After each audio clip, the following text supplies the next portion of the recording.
మత్తు అలవాటు కాకూడదు. మత్తుగా ఉండడం చేత, ఇంద్రియములను మత్తెక్కించడం చేత సంతోషపడే ప్రయత్నము చెయ్యరాదు. మద్యపానం చేయడం వల్ల ఏమవుతుంది అంటే శరీరమునకు ఒక రకమైన మత్తు ఆవహిస్తుంది.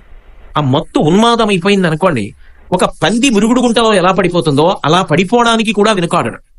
ఒక కుక్క భూమి మీద ఎలా పొరలాడుతుందో అలా పొరలాడడానికి కూడా వెనకాడడు. తనని కట్టుకున్న ఇల్లాలు అని కూడా చూడకుండా హింస చెయ్యగలడు. కడుపున పుట్టిన బిడ్డ అని కూడా చూడకుండా హింసించగలడు. ఇది రోగానికి దాచుకున్న డబ్బు అని చూడకుండా ఆ వ్యసనంలో పట్టుకెళ్ళిపోయి వాడగలడు.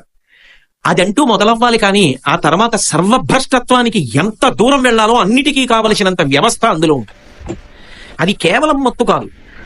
ఆ మత్తు ఆ తర్వాత ఎన్ని తప్పు పనులైనా చేయించేస్తుంది. ఇక ఆ తర్వాత ఆగలేడు, అది పొందకుండా ఉండలేడు. అది శరీరమునకు ప్రాథమిక అవసరమై నువ్వు సర్వనాశనం అయిపోతావు, దీనివల్ల నీ జీవితం పోతుంది, మరణిస్తావని